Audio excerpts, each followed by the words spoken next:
जितना भी एफआईआर हुआ है छोटा भाई समझ के मतलब वापस ले लो। मतलब आपस में भाई भाई में लड़ाई होते रहता है, वो चीज़ को मतलब भूल के भाई भाई मतलब करो भाई, मतलब आपस में मतलब मत लड़ो। एक इंसान के चक्कर में अगला इंसान, दो कहावत सुने होंगे, दो बिल्ली के बीच में बंदर फायदा उठा लेगा। तो हम जो चीज़ गलती की है वो चीज़ हम दिल से माफ़ी मांग रहे हैं और दोबारा नहीं होगा ये चीज़। और क्या करूँ? अमित जी सुन आपके घर में भी मंदिर है? हाँ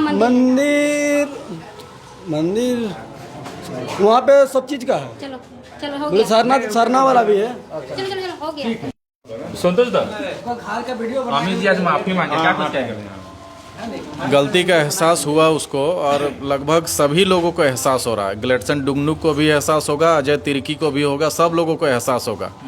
लेकिन पिसते कौन लोग हैं? जो आम आदमी लोग हैं, जो गरीब लोग हैं, जो किसी तरीके से गार्ड का नौकरी करके और किसी दिहाड़ी मजदूरी करके, कोयला बेच के जिन लोगों का परिवार चल रहा है, उन लोगों को गलती का जल्दी एहसास होगा। लेकिन कुछ लोग ऐसे हैं जो इन गरीब लोगों के, भोले भाले लोगों, नादान लोगों के ऊपर अपनी राजनीतिक रोटी सेक रहे हैं। उनको गलती का एहसास छोड़ दीजिए, उनको पूरा पता है कि वो गलती कर रहे हैं, लेकिन इसी गलती के बुनियाद में उनको राजनीति करना है, तो वो तो गलती स्वीकार नहीं करेंगे। लेकिन यही देखिए, अभी अमित मुंडा को 2 दिनों में ही गलती का एहसास हो गया। इस राजनीति में अमीर जो है वो सत्ता के चलते अपनी राजनीतिक रोटी सेकने के लिए, रसूख हासिल करने के लिए, MP MLA बनने के लिए राजनीति कर रहे हैं। लेकिन पीस कौन रहा है? भोली भाली जो गरीब लोग हैं, जो जनता है, वो पीसते हैं। हमारा कहना है कि अगर आप किसी मुद्दे पे अध्ययन नहीं किए हुए हैं, उसकी बारीकी को नहीं समझ रहे हैं, आपका तथ्य का अध्ययन नहीं है, उसका इतिहास का अवलोकन आपने नहीं किया है, किताबों का अध्ययन नहीं किया है, दस्तावेजों का अध्ययन नहीं किया है, सिर्फ किसी के बहकावे में आने के बाद कि कोई मेरा आरक्षण छीन लेगा, कोई हमारा नौकरी छीन लेगा, ये गलत बात है।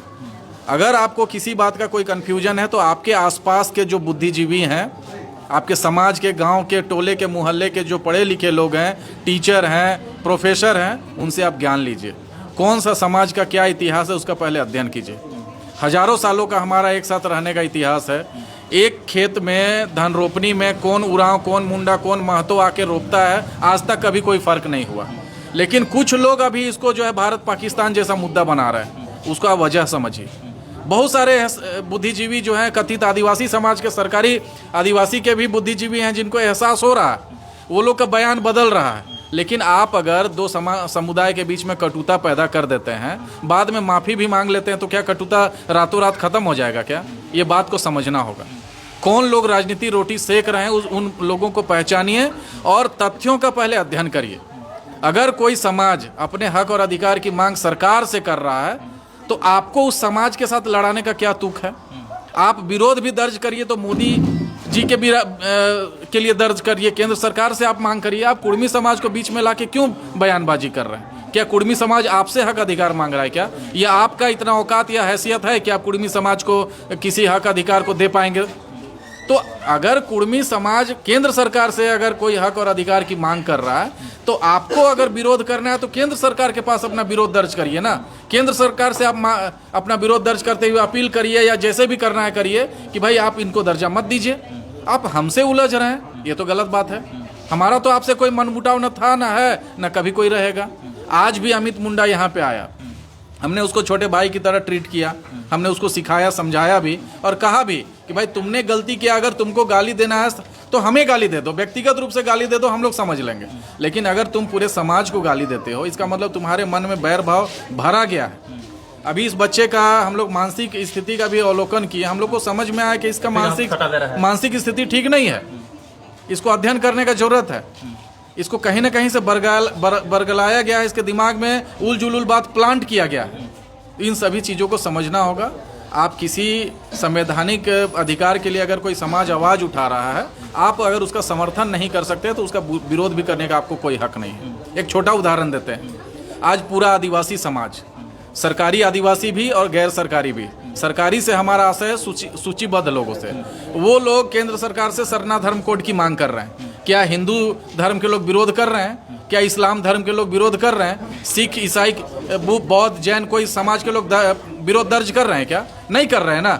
इससे पहले मुसलमान लोगों ने ये जो वक्फ कानून आया उस पर संशोधन की बात कर रही थी, उस पर विरोध कर रहे थे। क्या किसी समाज ने उनके संवैधानिक विरोध के प्रति कोई ये किया क्या, आंदोलन किया क्या? नहीं किया ना।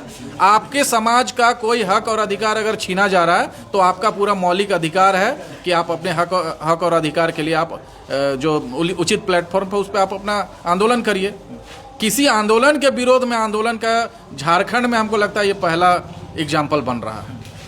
सीधे तौर पर अमित जी कह रहे हैं कि हमको प्रधानमंत्री को टारगेट किए थे। उनकी मानसिक स्थिति ठीक नहीं है। टीनेजर लड़का है, गार्ड की नौकरी कर रहा है, घर के लोग जो है कोयला बेचकर काम कर रहे हैं, माँ भक्ताइन है, घर में मंदिर बना हुआ है। इनको अपना इतिहास ठीक से तो पता नहीं है। ये टीनेजर बच्चा है। इसके बातचीत से यही समझ में आया कि जो सोशल मीडिया में उल जुलूल चलता रहता है, जो कंटेंट वायरल हो रहा है, इसी आधार पर इसके मन में धारणा बैठ गया है।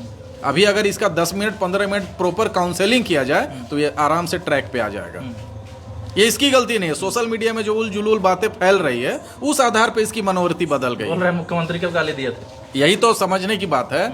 आप गार्ड की नौकरी कर रहे हैं, राज को बेच दिया। बहुत मुश्किल से अपने परिवार का भरण पोषण कर रहे हैं और आप केंद्र सरकार राज्य सरकार के बारे में ऐसा अनर्गल बयान बात कर पा रहे हैं। भाई आप अपना अस्तित्व तो पहले संभालिए, अपने परिवार की स्थिति संभालिए, अध्ययन करिए, पढ़िए, समझिए, किसी अच्छे एक्सपर्ट से काउंसलिंग कराइए, तब आपको समझ में आएगा कि क्या बोलना है, कितना बोलना है और किसके लिए बोलना है।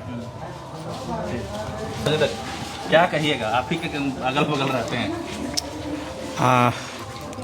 जब पता चला कि ये हमारे गांव में है लड़का, और इसी बहन से हम लोग बहुत पहले से परिचय है, क्योंकि हम लोग एक क्या बोलेंगे अस्पताल में काम करते हैं साथ में, ठीक है ना। तो जब पता चला तो हम पहल किए कि भाई माफ़ी तुम ये करो।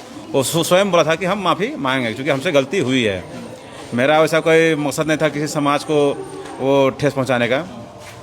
तो वो स्वतः बोला कि हम माफ़ी मांगे। तो हम बोले ठीक है, माफ़ी मांगते तो बहुत बढ़िया बात है, तो बात को क्यों बढ़ाना है।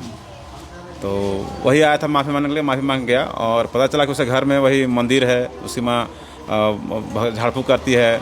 इन लोगों की आर्थिक स्थिति सही नहीं है और ये देखने से अपने थोड़ा सा लग था कि थोड़ा सा वो है, गड़बड़ टाइप का है। तो हम लोग कुछ नहीं बोले, वो खुद बोला वो कि हम माफ़ी मांगते हैं, हमारा कोई ऐसा मकसद नहीं था समाज को ठेस पहुंचाने का, ठीक है ना। तो मैं सारे कुर्म समाज से माफ़ी मांगता हूँ करके बोला वो। और